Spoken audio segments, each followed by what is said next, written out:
Wow, wow, good morning, AFT! Woo!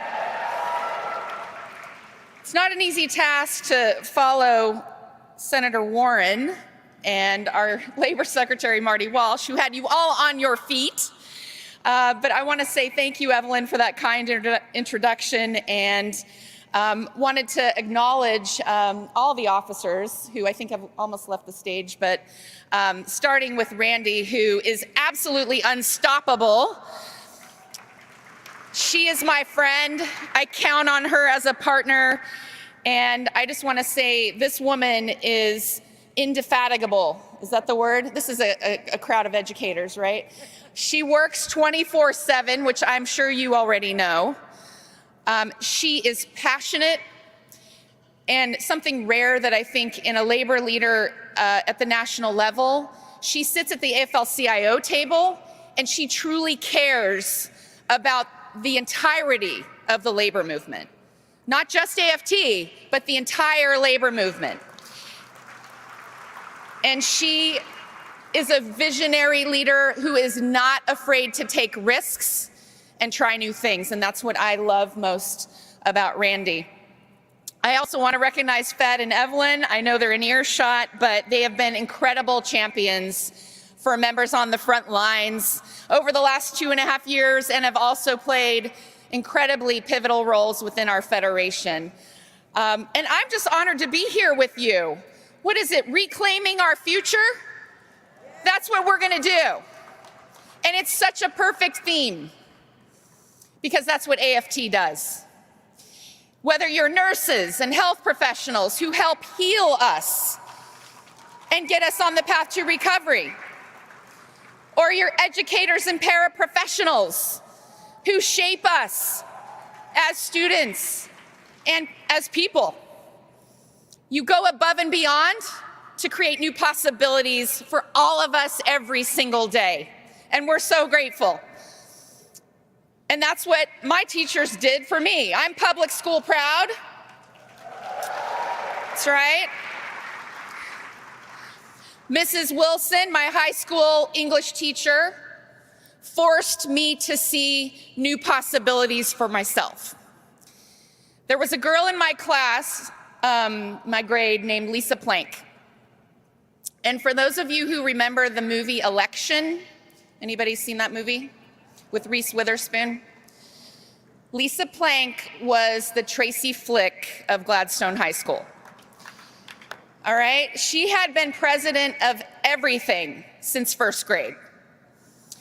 And she was running for president of our high school, unopposed.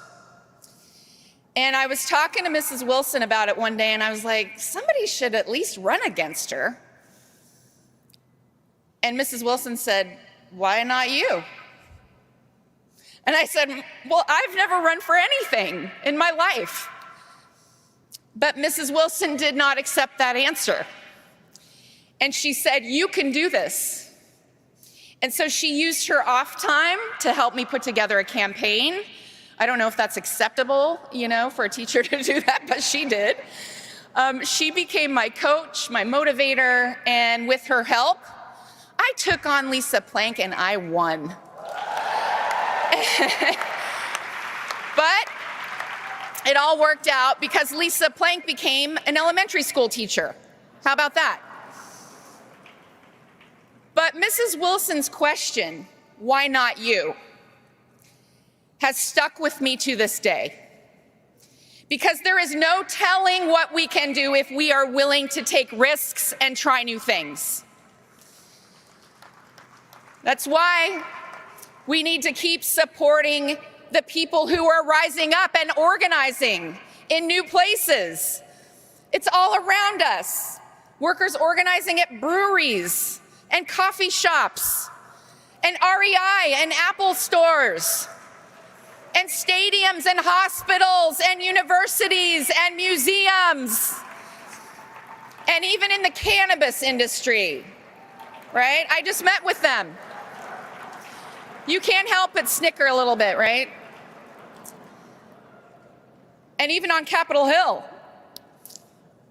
It's why we need to keep innovating and trying new approaches like we did during the union election at the Amazon warehouse in Bessemer, Alabama. That's right. I think we had almost 20 unions come together with our central labor councils, our state federations. We put more than 100 organizers on the ground together in Bessemer, Alabama. That kind of collaboration had never happened before. And we came so close in a right-to-work state, and they're still on the ground organizing in Bessemer, Alabama. That's right. We want to see that kind of collaboration as the model for organizing across our entire federation. There are more than 12 million of us in 57 unions, in every state, in every zip code, in all industries.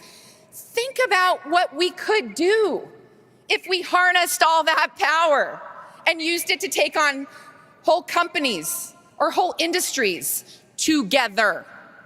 Think about that. That's right. And that's the idea behind our newly created Center for Transformational Organizing, the CTO.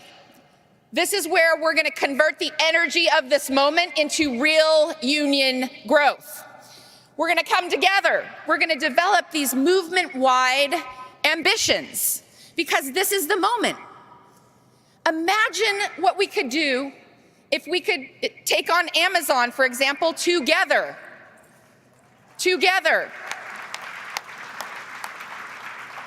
And I was just talking to Chris Smalls behind the stage, and we were talking about this, right? And you're going to hear from him. But imagine what we could win for working people if we took on a company like that together, where Jeff Bezos, remember Jeff Bezos? He earned in 7 seconds what an Amazon worker earned in a year. That is not right. That is not fair. And that's a company that has money to pay workers more and treat them better, right? And we're going to make sure they do.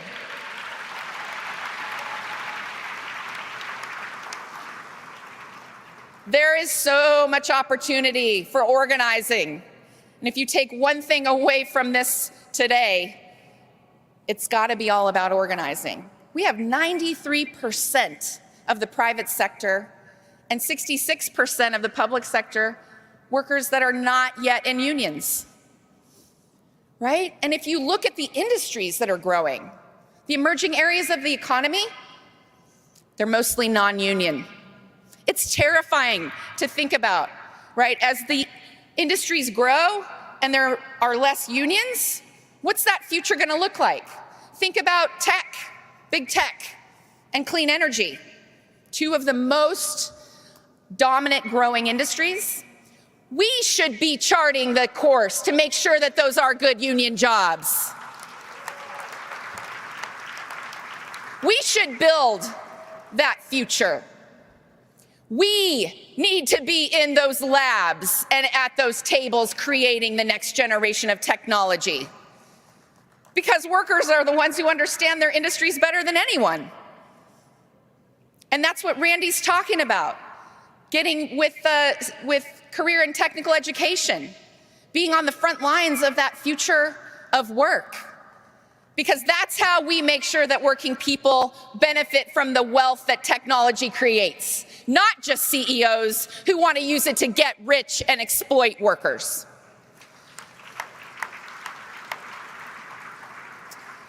So whether it's new technology or the climate crisis, the labor movement can use our power to shape a high-road, high-wage strategy. So let's talk about the renewable energy industry. Most of those jobs are low-wage and non-union. So we saw the potential to change that. So the AFL-CIO worked with our global union partners in Denmark to build a partnership with the offshore wind company Ørsted. In Denmark, of course, they do all their work union. But then when they get to the US, not so much.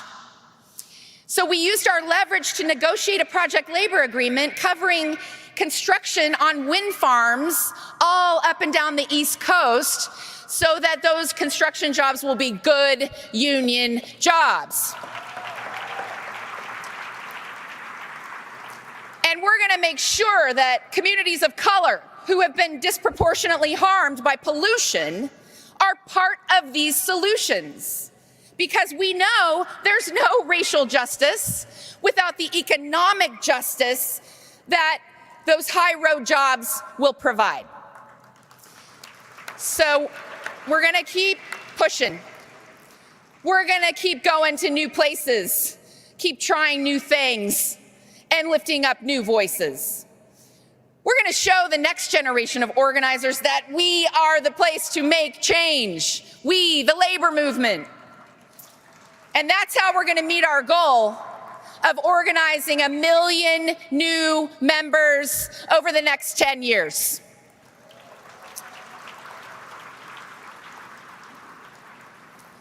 And we're going to build an organizing strategy that makes our movement more dynamic, more inclusive, more diverse, with more women, people of color, young people, and put gender equity and racial equity and economic equity front and center. That's how we build a better future for everyone to work in and live in. Because I don't know about you, this moment, our future feels pretty precarious right now. And I know Randy talked about this in her keynote. We face so many challenges as a country. Some days it feels like as individuals, we have no way to respond. But none of us have to respond alone, because our unions are there to lift us up, to lift our country up when we need them, like AFT members have done through the pandemic. And that's why even as public trust in institutions, whether it's Congress or organized religion, it's cratering. People are not trusting in institutions, but there's one institution they still trust: unions. They trust us. And we need to make the most of that trust. We may be the only institution out there that can get through to people and break through the noise and penetrate those echo chambers on Facebook and cable news. And that's what's leaving us more polarized than ever. And so if we don't step up, who will? And with all the misinformation out there, disinformation, we have a responsibility to lead in this election and every election moving forward. We are the only ones that can reach real workers, right? In actual workplaces throughout the country. And it's about face-to-face conversations. It's the only way we break through. So our state federations, AFL-CIO, state feds as we call them, local labor bodies, local unions, give us the reach and the infrastructure that no one else has. And Randy has been such a leader in these efforts on our National Executive Council. She's leading our state and local labor councils committee and community partnerships. So there you go. And she's been helping us roll out our Labor 2022 plans in the battleground states because she sees the importance, the muscle that we can flex as the labor movement. And we're taking a page out of AFT's playbook, and we're taking an organizing approach to politics. We're going to talk to our members face to face. We're going to listen to them and the issues that they care about. And then and only then do we connect them to the candidates who share those values. And this is year-round work, folks. There are no off years. We have to keep the conversation going. You know this. Keep building our relationships. Keep building our political power and our ability to create a fairer, more just country for everyone. And I know Some of you are sitting out there a little skeptical, right? There's a lot of skepticism that in this time of polarization that any of this can be done. I get that. A lot of people think we can't pull off a campaign like this, that we can't win. But like any good teacher, when I look out at this crowd, I see so much potential, so many possibilities. And so here's where I channel my inner Mrs. Wilson. And I say, why not you?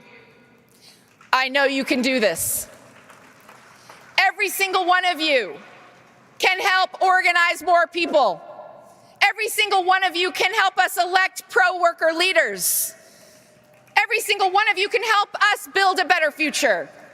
And I know you can because it's what you've always done.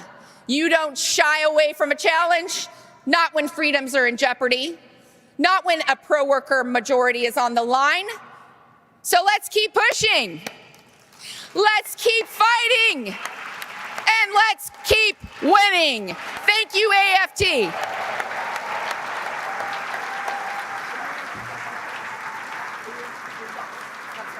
Thank you. Forgot about that. Thank you. Thank you. And I have the honor, we were speaking about Amazon.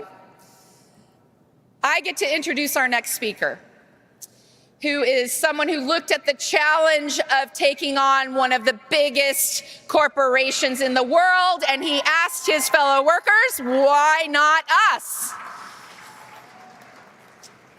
Chris Smalls decided that it was time the people who make Amazon work should have a say in the workplace and a say in the issues at the company. So he started organizing. And if you turned on the news in the last year or so, you might know how that turned out. And now we're going to hear all about it. So please join me in welcoming Amazon Labor Union founder, Christian Smalls.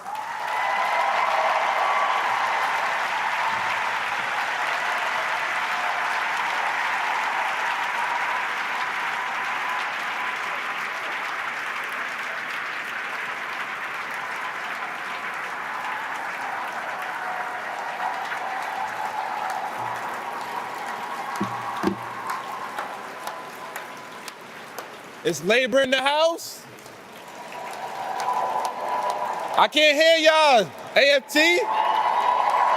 Is labor in the house?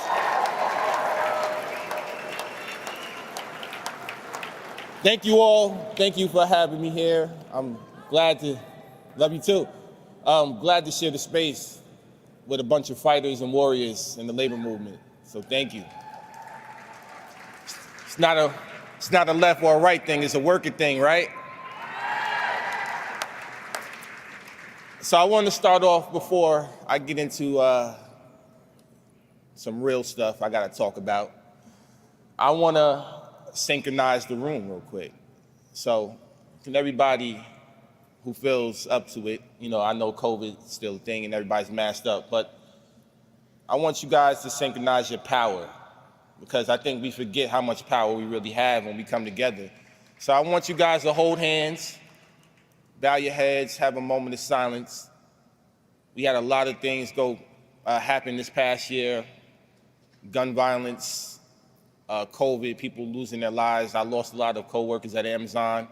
I know you guys lost coworkers as well. We can't forget about those who are not able to be here today. So let's use some labor power and bow your heads, hold your hands, your partners, your comrades to the left and right of you.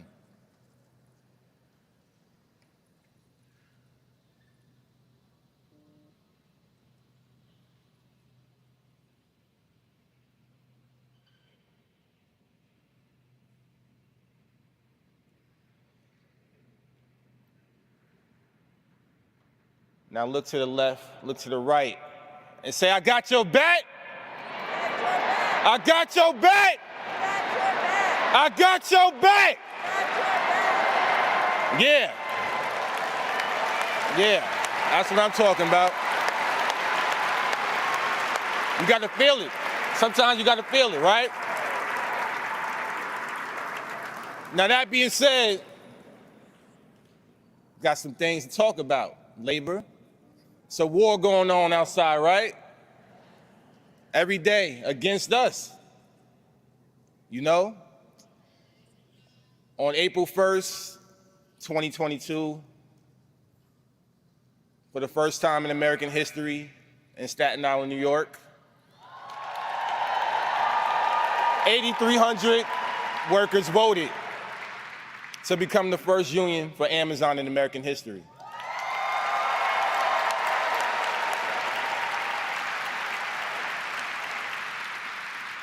It's great. Historical moment.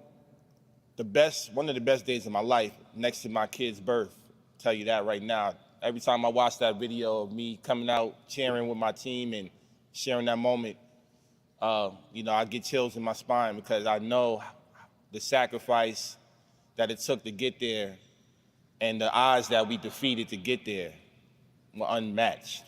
Yeah. And we have a long uphill battle.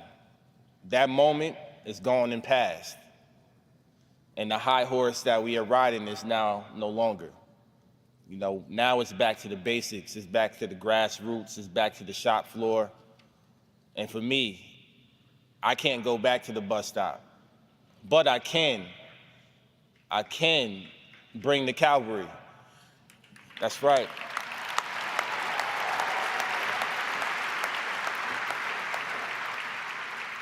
And what I mean by that, who was at Labor Notes in Chicago? Make some noise if you was in Chicago. So when I was in Chicago at Labor Notes, I gave the crowd a message that day. For those who don't know, as we speak right now, there's a Zoom link on our social media for Amazon Labor Union and my Twitter as well, my social media. There's a court hearing going on because Amazon objected to our election. Over 25 objections. Right. Shame on them, right? Now we're talking about the trillion-dollar company Amazon objecting to workers who voted and won by over 2,500 votes. By over 500, I'm sorry, 500 votes. And every day for the last 3.5 weeks, we have been in trial. I just testified yesterday. I couldn't even be here and join you guys for the first day of the convention because I was in the hotel room across the street testifying. The most alarming thing that I noticed is while I'm testifying, there was less than 100 people in that room. And this is a public hearing. So you see where I'm going with this. We won on April 1st. We had the support of everybody from all over the world. And we still have that support.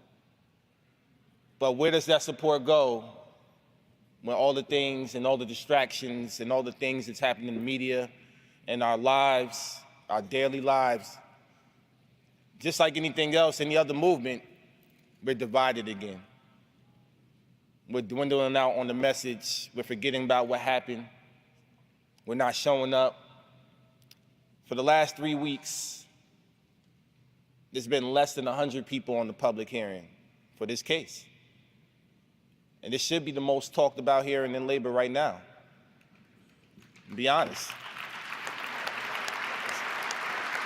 Right?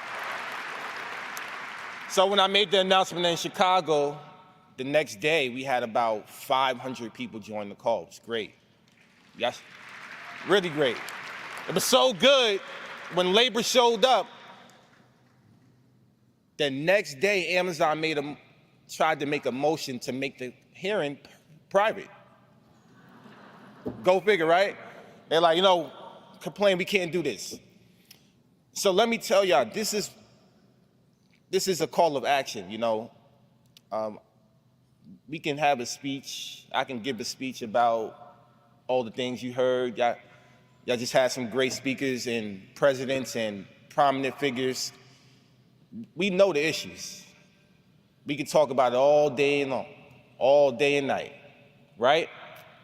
The problem is, what are we gonna do about it, right? What are we gonna do about it?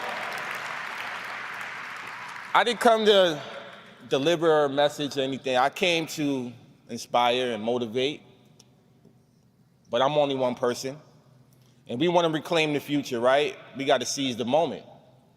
We got to seize this moment, right? We want to reclaim the future, we got to seize this moment.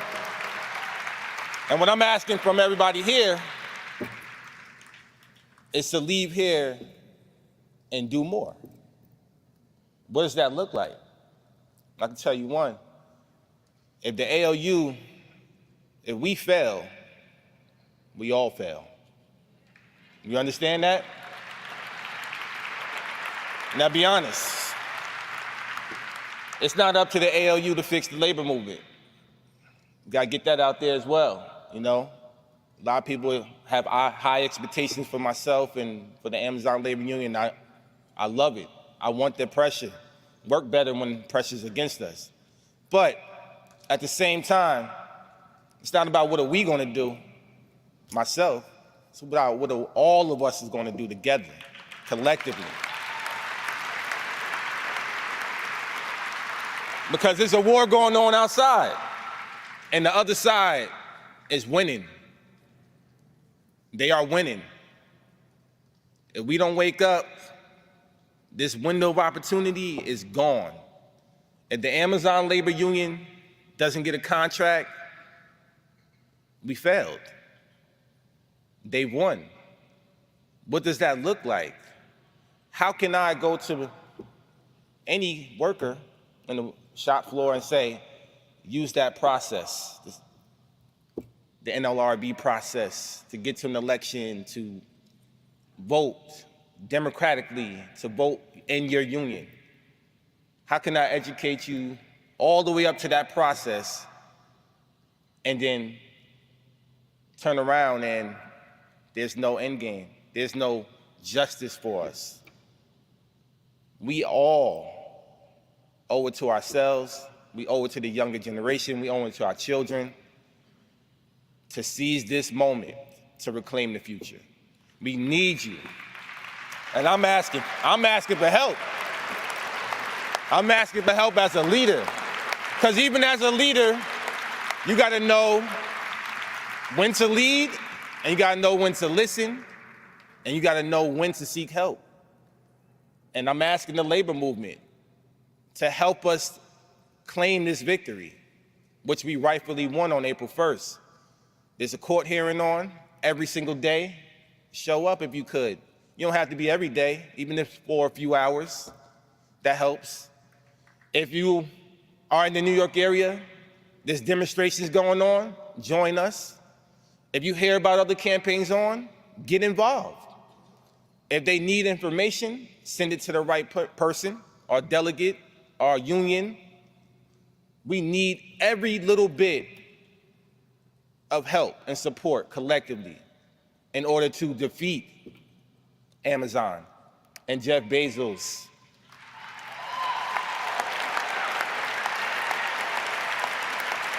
And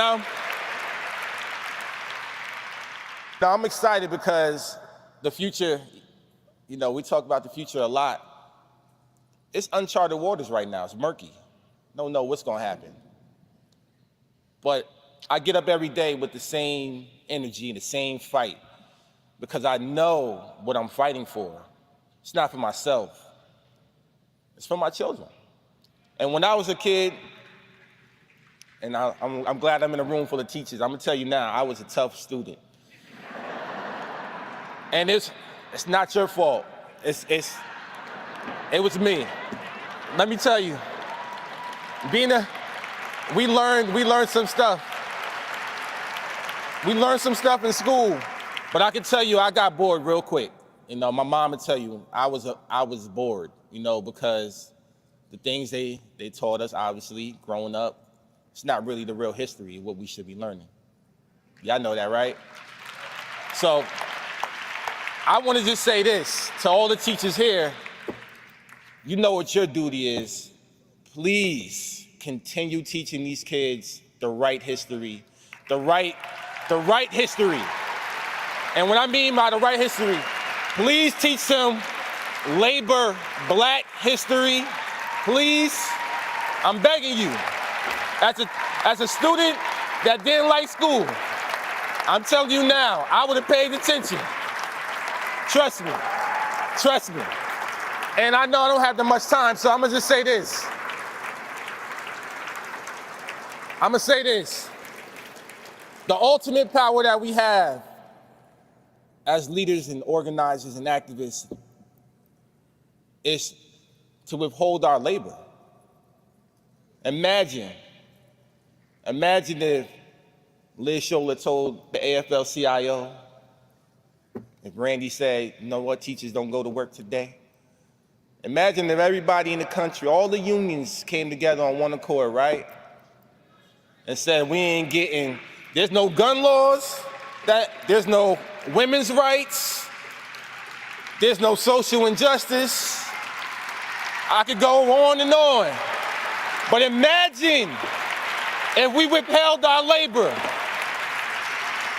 I promise you, we'll get the future that we're trying to claim. So don't forget, right now we gotta seize this moment. Seize this moment. And if that says withhold your labor, God damn it, withhold your damn labor.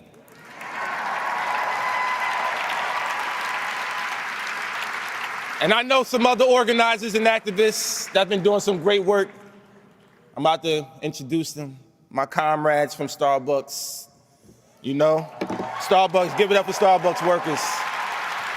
I'm going to, before I bring them up, I gotta hear some chants real quick because it's only right, you know. I would love to do that one, but I'm gonna keep it real PG-13 today. But like you said, you know, withholding our power.